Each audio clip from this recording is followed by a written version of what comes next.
All right. Hi, everyone out there on the internet. Welcome to the spoiler alert. This is a project with Olive Films, and I first want to thank our co-sponsor, bluray.com, for helping us host this great Q&A. My name is Peter Labuza. I am the host of the Cinephiliacs podcast. I've written for IndieWire, Variety, Reverse Shot, a bunch of other places. But I'm just here to be the facilitator for our guest today, who I'm really excited to have. Our guest is Sean Baker. He is the director of Prince of Broadway, Takeout, and of course, The Florida Project and Tangerine. Sean, thanks so much for sitting down today. How are you doing today? Great. Thanks for having me. Excited to be here. Yeah. And well, let's just start, one film I just forgot to mention, of course, is Starlet. And I saw this poster in the background here, and it's, of course, not your Starlet. Can you tell us about this poster? Is this where you got the title of the film from? No, I didn't pull it from this film, but I guess shortly, I don't know if I had known that this title existed. I was always a fan of David Friedman and Herschel Gordon Lewis. This happens to be a David Friedman solo project, 1969. Not very well known, but the cool part about it, little known trivia fact about it, is that it's the first XXX film. And it's not even XXX, it's not pornography, but Dave Friedman being the ultimate salesman, always doing his ballyhoo and getting the films out there and trying to figure out ways of making them sellable, said, hey, it's going to be a lot more appealing if we just put 3 X's instead of 1. And so supposedly this is the first XXX film. My Starlet really has nothing to do with this Starlet, but I like sort of collecting, if my films have the same titles as earlier films, I always like to grab the earlier films posters or memorabilia and keep them. And the one that's been impossible to find, because I again, this is only hearsay, but I think that Scorsese is the only one who owns a 1929 Prince of Broadway poster. Am I still connected? Because you froze. We're good to go. I think we're good to go. Okay. Still going on. Well, we had a lot of people ask questions on the forum, and so I'm going to kind of just facilitate them, and we'll kind of go a little bit chronologically here. Sure. But a lot of people obviously want to know how you got started and what made you interested, because you're both someone who makes movies but also watches a lot of movies. Yeah. And a user named Crossroads asked, what was the film or films that made you kind of say, I want to be a filmmaker too? What was the one that, really sparked your imagination? Well, it was James Whale's Frankenstein, quite honestly. And it was a very memorable day, very memorable moment. My mother brought me to the local library in Millburn, New Jersey. Where they were showing, I was young, I was around 6 years old, and they were showing just scenes. And from what I remember, I was 6, okay, so I'm not sure whether I'm being accurate here, but from what I remember, they were actually showing this on 16 millimeter or maybe 8, but they were projecting like the classic scenes from the Universal monster films. So you had, Frankenstein, I'm sorry, Dracula rising from the grave. You had that scene in The Mummy when he gets stabbed with the spear. And then, of course, Frankenstein, the famous windmill, the burning windmill scene during the climax. And there was something about that scene that, seeing Karloff's face in the interior mechanism of the windmill that just stuck with me. And the next morning, I said, I want to make films. So that was the one. A pretty memorable experience. I lost a laptop once in Millburn, New Jersey, but that's a whole different story. Okay. So obviously you grow a little older. Chris Quinn was curious, did you go to film school, and what was your experience like that? Yes, I did go to film school. I went to NYU. At the time, the 4 to go to were NYU, Boston, UCLA or USC. I lived in New Jersey, 30 minutes out of Manhattan. I I think proximity was one of the choices, but also it happened to do with the fact that near the end of high school, my high school experience, Jarmusch and Spike Lee made a huge impact on me. They were like these independent film champions who came out of nowhere, and they happened to be, NYU alums. So that was really what made the decision for me. I didn't, when I applied early decision for NYU and got in, and so I knew by November of my senior year I was going to NYU. But leading up to NYU, it was pretty much the cliche, the Robert Rodriguez and all the other guys. I'm sure a lot of people who are watching this that who are my age, growing up with making Super 8 films at home until VHS kicked in, then doing all the VHS stuff. Sometimes, the AV club at school. I was the president of, I was editing the video yearbook. And it was one of those short little films I made on VHS that I think got me into NYU, quite honestly. Very cool. How much time did you spend between actually going to classes and skipping around and going to different movie theaters in New York to see, that odd and esoteric stuff you could see there? That was a big part of it. And that was, the movie just taking advantage of all those venues that were there at the time. And now, and New York is incredible now, by the way, in terms of cinemas. But back then it was a whole different batch. I think I was still there with the last year, the Bleecker Street Cinema, actually. Oh, yeah. So, I'm dating myself, but it was, you had Anthology Film Archives. Of course, you had Lincoln Center, MoMA, New York Film Festival. Of course, always, the Quad. And I was at NYU, so Angelico had was a few years old, but was still like just the center. Like everyone, you would see everything at the Angelica, and that actually leads to one of the Olive Films titles, Unbelievable Truth. I saw that, I think, my first week of freshman year at the Angelica, and it had a big impact on me because it was like I had already been in love with Spike Lee and Jarmusch, and then suddenly my friend said, "You haven't heard of Unbelievable Truth? You better get over there right now." And I saw it, and I was like, this Hal Hartley guy is again, he's like a local New York filmmaker who's doing something very different on the independent film scene and very inspirational at that time. I think that Hartley had just as much to do with my, the route that I took as Jarmusch, Spike Lee, and Soderbergh. Soderbergh was also kicked in that year with us, Sex Lies. Yeah. Actually, speaking of Cinephiliacs, I had a question because, I think when the Tangerine came out, everyone couldn't stop talking about you guys shooting it on the iPhone and everything. And Soderbergh recently did his own film on the iPhone. Did you get a chance to see his film and check out what he was doing with that technology? Yes, I did. I enjoyed it. I hate to speak critically of other filmmakers. The only thing that I always have a problem with any digital filmmaking is not taking advantage of all the post-production tools you have to treat digital footage. And in this case, I always question why he didn't do anything to this iPhone footage. Well, maybe at one point we'll get you guys in the room and you guys can debate. He's a great guy. I met him and very nice dude. And the most, oh my God, so incredibly prolific. I don't even know if he sleeps or not.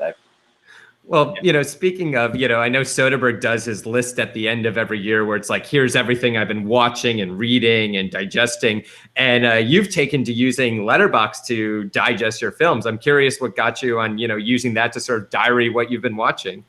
For years, I would literally have a notebook that would be quite stressful to keep a hold of. And then also just keep track of the films. I would forget to log sometimes. Then it got to the point where I was just listing them all on literally an email, like a draft in Gmail, the draft that just kept going on and on and on. And and then posting them every once in a while. Like, this is what I saw all year on Facebook, but that entry on my Facebook page people would get annoyed at me for posting something that large. And then all of a sudden letterbox came around. It was like, oh, this is the perfect tool. I was waiting for this, you know? And quite honestly, my letterbox account, again, because I'm in the industry, I'm really not down for picking apart somebody else's film, being too critical.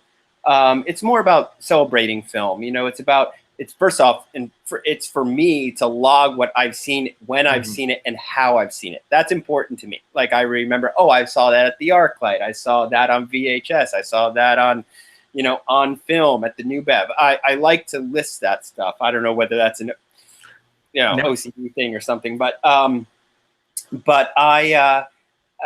you know, sometimes people are looking to my comments and asking for more.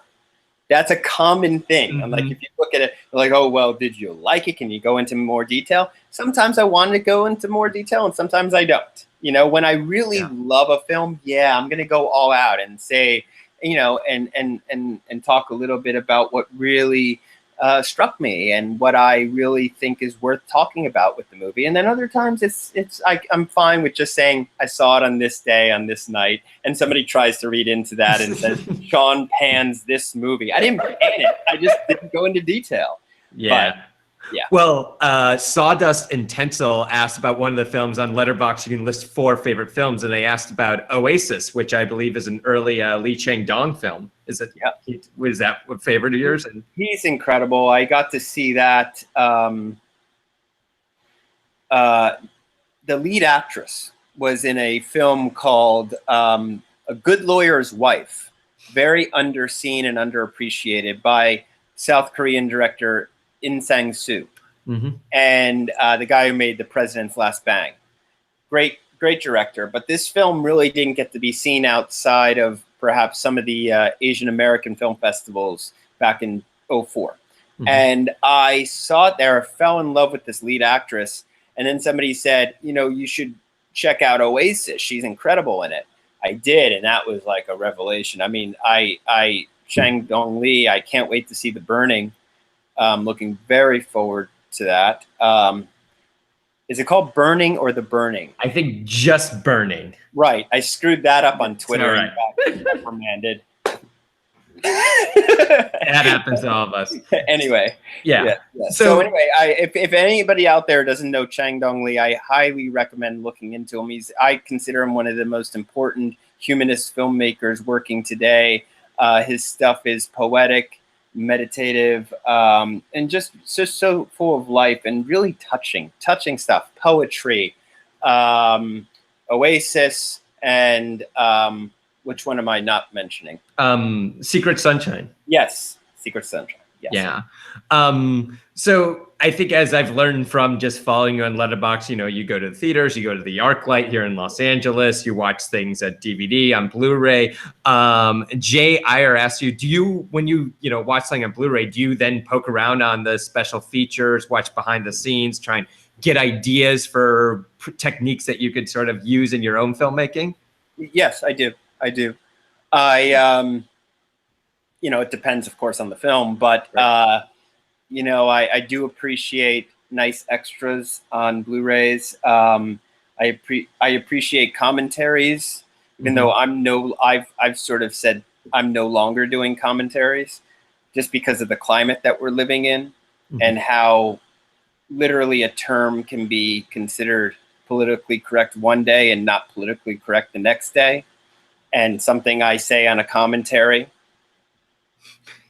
can suddenly get me fired of, 10 years later. I'm not going to go, I can't do that anymore, but it's unfortunate. But I definitely, I really appreciate commentaries by even on, Ridley Scott's weaker films, still to hear him talk. Ridley Scott is one of the best. Listen to any commentary he does. There's always something to learn. He's great when it comes to just talking about his craft and method. I was listening to Oliver Stone's commentary the other day on Salvador, just while I was doing stuff around the apartment. I didn't even have to have my eyes on the screen, just hearing him talk. I really appreciate that. So yes, I do. And I think it didn't Paul Thomas Anderson say a long time ago, you don't really have to go to film school. All you have to do is listen to, I think he was referring to Laserdiscs at the time, but he was like, just listen to commentaries on Laserdiscs. And that's very true. You know, you can learn a lot. And I certainly have. Definitely. Felix Rodriguez wants to know how big your Blu-ray collection is. It's not humongous, simply because I don't have that much room, number one. Number two, sometimes I mean, I have, you know, several hundred, but I quite honestly, and I hope I don't turn off anybody here, but sometimes I sell them. You know, sometimes I need to pay rent too. I mean, I make independent films, and it doesn't. I'm not, you know, yeah. You ever go to eBay stuff? What can you do? But you know, I do have a lot of wonderful type now that I'm in a great place where this is especially after Florida, I get to meet a lot of filmmakers that I love, and we share, you know, we swap DVDs and Blu-rays and sign to one another, and that's been incredible. And of course, I never let those go. I have a whole section with just my signed ones, and I personalize them. I ask them to say, "To Sean." These are ones that I'm never obviously going to sell. So to have Michael Mann give me a signed Heat Blu-ray where he's giving me his own personalized message, that it's surreal. It's surreal that I'm getting this opportunity. So yes, I have a bunch of like personalized signed Blu-rays as well. Definitely. So I'm just very curious how you came through on the Florida project, your collaboration, Alexis Zabe, is that how you pronounce it? You got it. Was it through watching the film, Post Tenebras Lux by Carlos Regatas? Is that what made you think like this is the person who can capture that same sort of color and energy for this space? Well, to tell you the truth, I'm a bigger fan of Silent Light. Okay. And his widescreen cinematography on that film using vintage Lomos and the lenses. And I met his sister-in-law, who is the star of Post Tenebras Lux, at one of the festivals. Again, that's why I love the festival circuit. The festival circuit is what inspires me, keeps me going, and in some cases, I make connections and form relationships that, you know, just help me in so many ways moving forward with my career. And I met his sister-in-law, and she said, "Oh, you want to meet Alexis someday?" I was like, "Hell yeah!" So we had dinner together. And we just, you know, one of those things where you just you bond immediately. You connect over, you know, just everyday things. And we had a good rapport. And I asked him if he was willing to shoot a fashion film. I had this opportunity after Tangerine to shoot a fashion film for Kenzo, and I was going to be done on the iPhone. And I said, "Let's, you know." He hadn't shot on the iPhone yet. And I said, "Yeah, let's try something." And we had a great time working together, you know, really great time. I love his sensibility. I love his demeanor. He is incredibly chill. He's like, you know, he's the guy who brings the energy back down when it's out of control sometimes on sets. You know, it's like, it's about getting the right shot. It's about reducing stress, et cetera, et cetera. So, you know, I love working with the guy. He's a great guy, and hopefully we're shooting the next film together. Now, I was curious because you've gone between, you know, film, digital, a lot of different formats. Are there other cinematographic challenges that you look forward to maybe trying to take on at some point? You know, I literally just came from a lunch in which we were discussing this. We're trying to figure it out. You know, we're sort of about a year away from shooting the new film, and we're at that place where the script isn't written yet. It's all up here, a little bit on paper, but I like talking about that now at this stage, because format's a big thing. The medium is a big thing. Sometimes it'll even determine the content. And so so we're trying to figure out, are we going to go iPhone again? If we do go iPhone, do we do something different this time? Do we transfer to a positive print and back again? That's what we're going to think about doing. Or perhaps, you know, shoot on 65. You know, I would love to try 65. It's not as it's not just something that's that only Christopher Nolan and Tarantino can do. I mean, it's available to all of us. Why not? You know.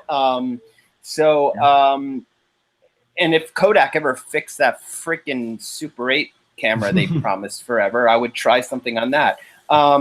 So you know, but you know, eventually, I think eventually what happens is that it's dictated to you.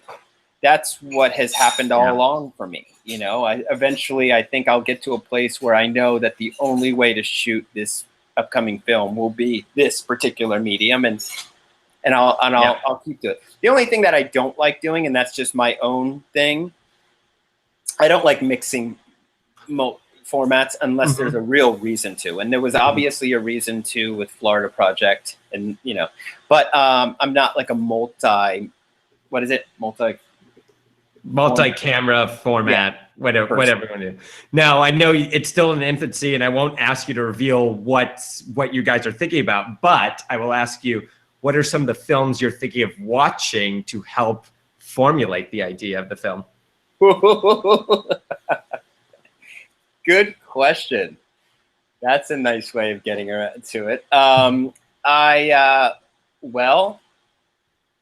I think it's already out there. I've said it to some press. I'm going to be focusing on an aspect of the opioid epidemic, but it's not going to be like the stuff you've seen in the past. Like, for example, one of my favorite films right there, which is like the ultimate heroin film for me, Christiana F. There's also Panic in Needle Park,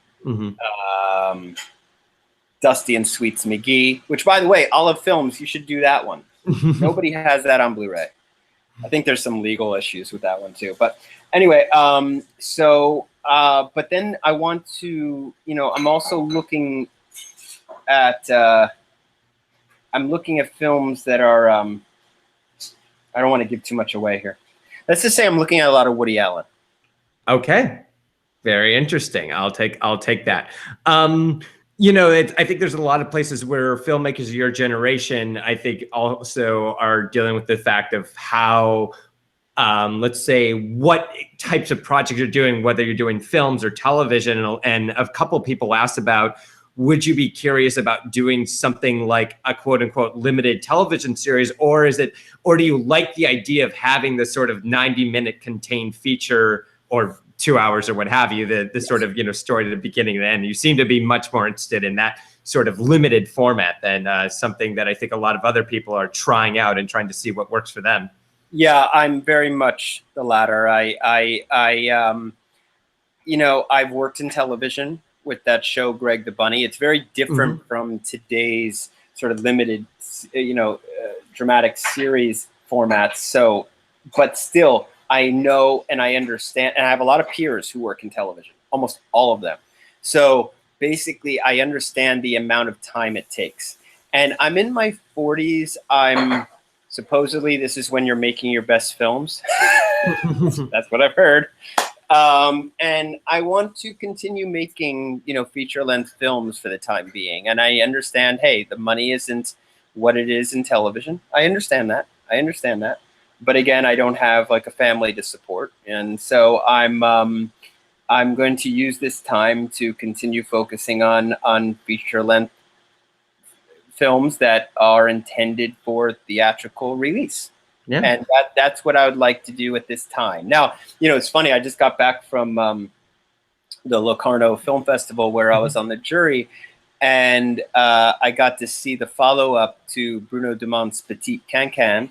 The first two parts on the, you know, on the big screen in the Piazza Grande, and this is the sequel. Basically, it's Coin and the Extra Humans, and that is a miniseries. That's television in France, you know. But just, my God, it is pure cinema. I mean, it might be we're in August, but I'm already saying this probably is my favorite film of the year. And so when I see stuff like that, and when I, obviously David Lynch's Twin Peaks, and also some of all the other, but even Vice Principals, all these other really wonderful limited series, that's when the temptation kicks in again, when I see what incredible work is being done in that media.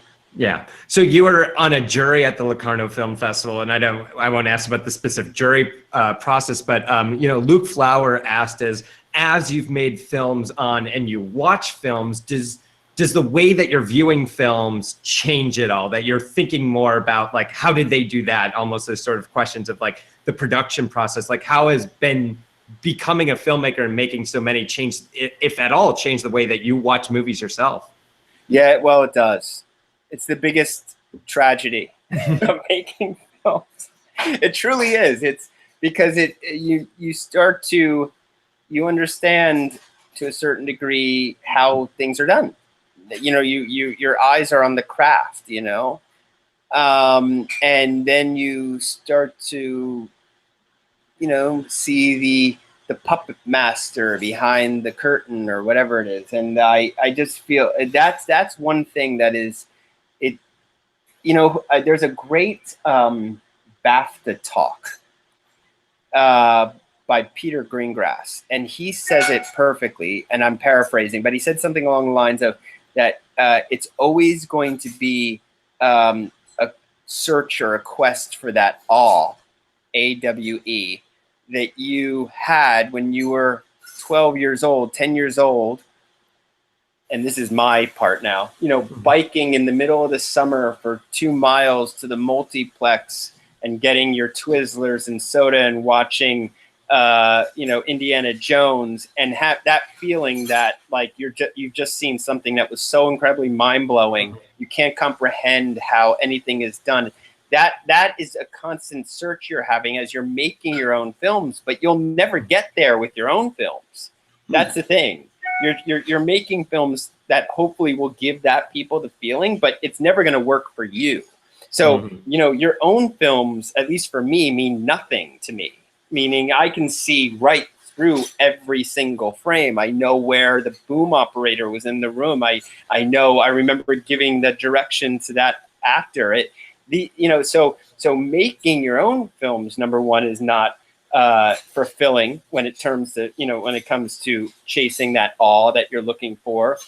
And then second, when you see films, it's few and far between that actually still allow you to return to that moment. And I swear, Petit Can sequel, Coin Coin, had that effect on me. Last night I saw Prayer Before Dawn at the ArcLight, and it is really an accomplished film. I mean, like, it's truly one of those things where I was asking the entire time, like, in my head, how is this being done? How is this being done?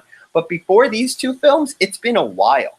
It's actually been a while since I've been that moved in a movie theater, because again, I'm seeing the artifice, I'm seeing through it, I'm seeing the mechanics. So yeah, good question. That's true. That is definitely true. Definitely. So I know you're a fan of the ArcLight, but some username Coffee Mug asks, if you ran your own movie theater, what would be the thing that would make it stand out from other movie theaters? Oh, well, I definitely think that, there has to be a retrospective element to it. I mean, I'm not living in New York anymore. And it kills me. Well, I love LA to live, in terms of, quality of life is great here. But after I moved out of New York, I moved out in 2012, suddenly Metrograph came around, Nighthawk, Quad did their renovation. The Quad, for me, is almost like a perfect theater right now. I mean, the fact that they're getting 35 millimeter prints of these sort of obscure classics, and then, I can see the Palme d'Or winner from 1973 in 35 millimeter. What? It's just incredible stuff. So I would have an element of that. I would have a midnight movie thing always going on. So you have your, Rocky Horror Room, The Visitor, whatever, all those movies playing all the time, plus new genre films all the time at night. And then, during the day, try to have as much, first run foreign and indie as possible. I mean, that's the way to go.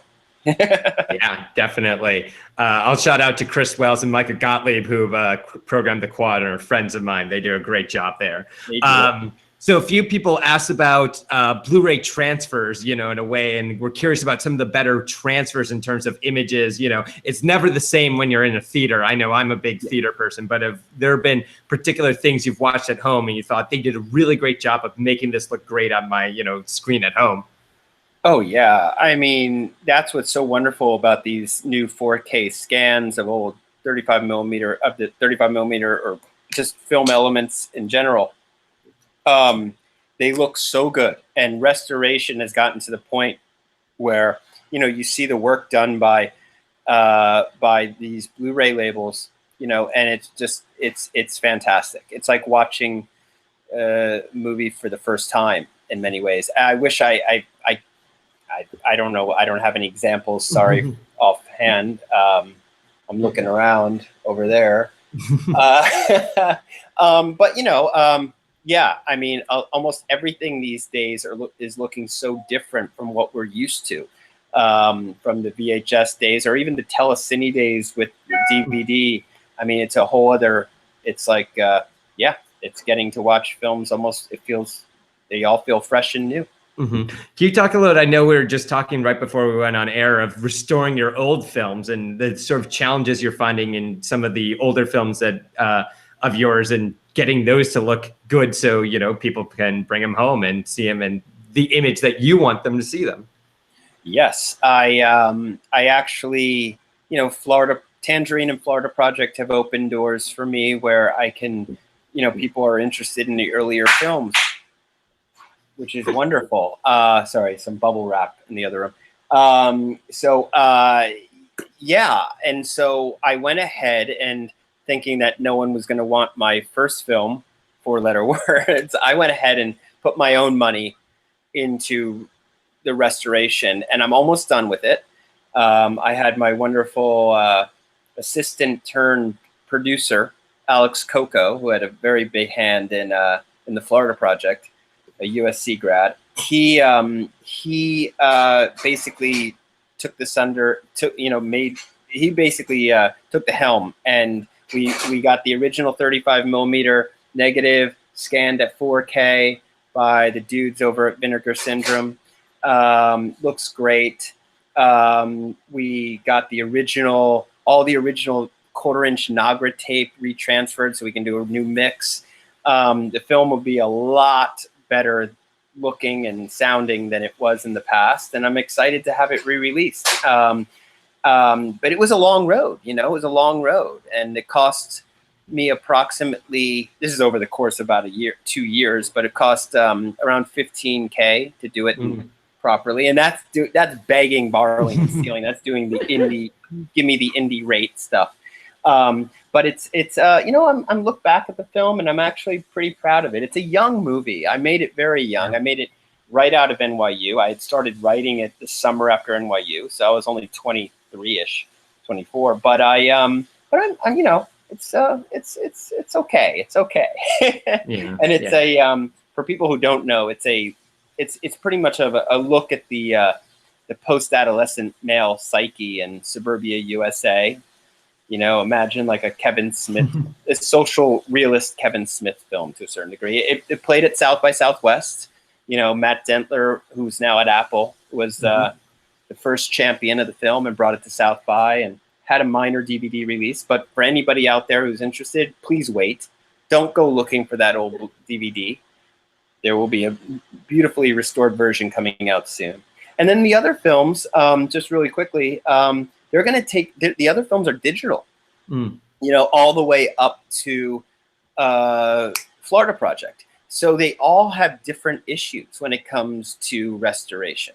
Takeout, standard definition, shot on mini DV, and not shot the way the Europeans shot it at 25 frames a second, where all they had to do was lose one frame and everything was fine.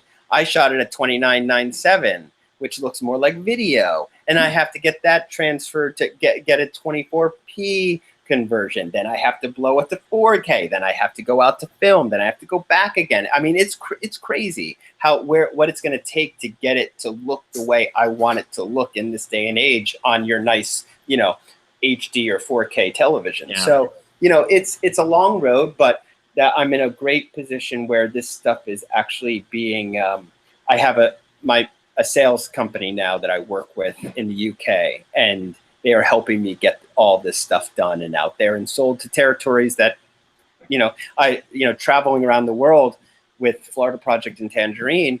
Now there are lots of people saying, oh, you're, Prince of Broadway, Starlet, Takeout, they never made it to this country.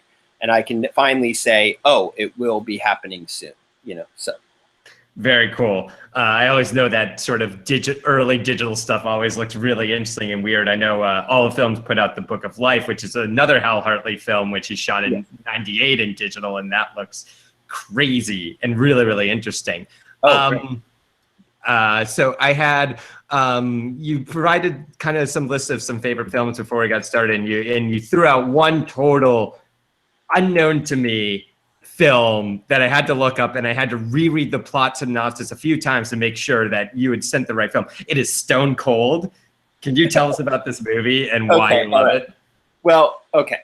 I looked through the entire Olive Films category, and there were so many films on there I could have chosen that probably I like just as much as Stone Cold, but Stone Cold is a pretty an anomaly to a certain degree. I mean, it has this, Craig R. Baxley, who directed it, was actually like a television director, but he started off as a stuntman. He's a stuntman turned director. So this film has, first off, incredible stunts, and this is pre-CGI. So you have like motorcycle stunts, and also the whole conceit, the whole idea of this movie is insane. You have a bike gang, which is basically neo-Nazis or white supremacists, and they run by Lance Henriksen, right?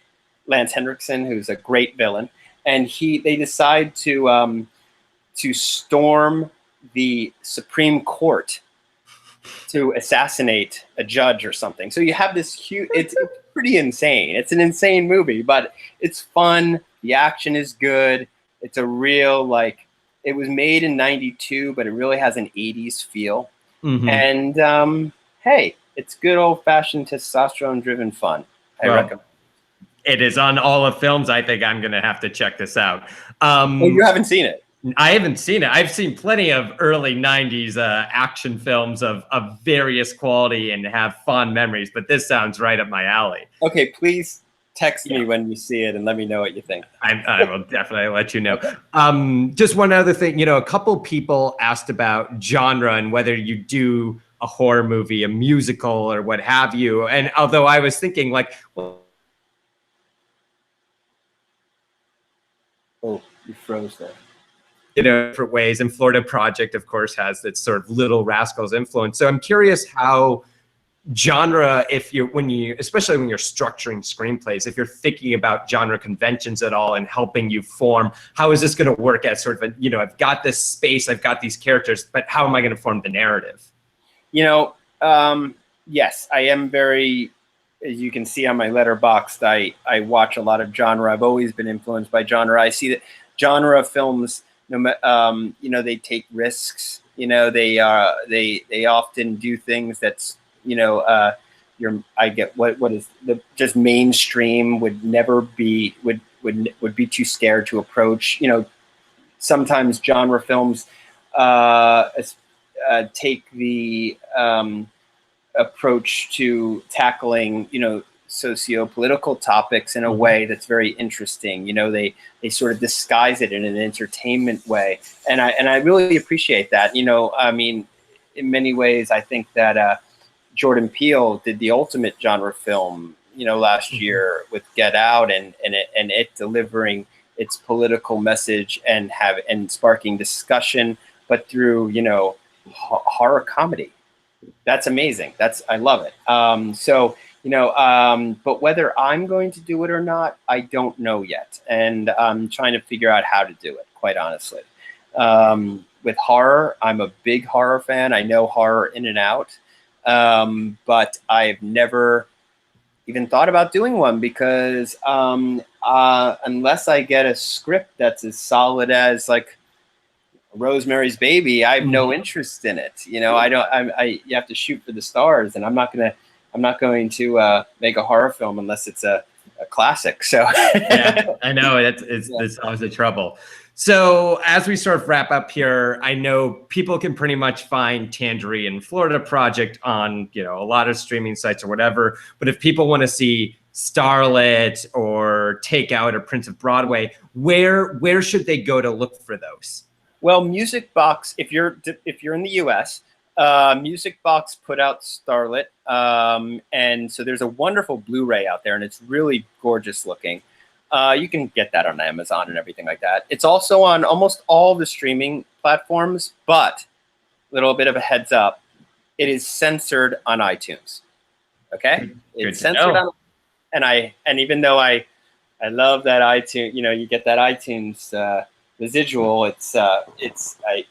I'd rather have people watch it the right way. So any other platform for Starlet. And then again, Takeout and Prince of Broadway will be getting a restoration, just so everybody knows. It might be in the next, it might take up to 2 years, but it's going to happen. Right now, though, Cinedigm does have a DVD of Prince of Broadway floating out there, which looks pretty good.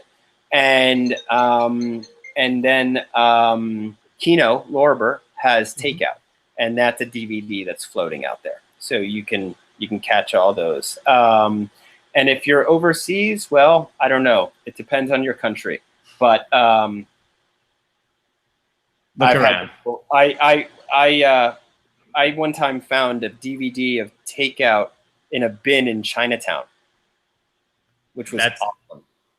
That's when you know you've made it as a filmmaker, when you find your stuff in a Chinatown. You know, I would bother this. There was this shop that was on Grand, and I would go in there all the time for the newest South Korean films and sometimes a Hong Kong film or two.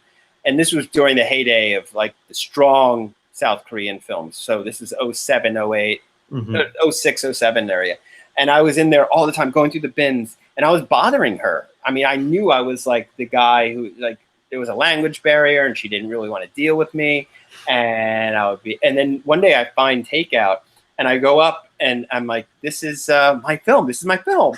And she goes, no, it's my film. You pay. And I'm like, no.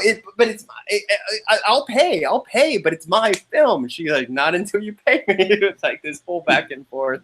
But I was happy to know that it somehow got bootlegged, you know, somehow made in China, then sent back to New York where the film was shot. Oh, it was nice to think about that. Yeah.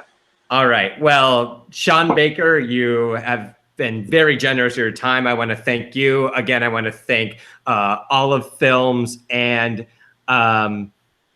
I want to thank Olive Films and, of course, our co-sponsor, bluray.com. I think this has been really fun, and, you know, I'm looking forward to those restorations, and when this new film comes out, it's going to be really exciting, I think, for me and a lot of other people. Oh, thank you very much. One last thing I was going to say, we didn't get to talk about it, but Olive Films I think they put out 3 Sion Sono films, and I highly recommend those. Start with Love Exposure. Love Exposure is what turned me on to Sion, even though I had already seen Suicide Club. When I saw Love Exposure, I was like, oh, this guy's doing something really different here, really radical. And to follow his career since then has been really fun. Number one is he's a fun filmmaker. And now he's doing his first English language film now here in the US. So it's kind of cool to see him doing that attempting that crossover movie. So anyway, I just wanted to throw that out there. Yeah, it will be crazy. And yeah, definitely check those out. Those films are certainly crazy to say the least. All right, Sean, thank you so much. Have a good one. Thank you. Bye-bye.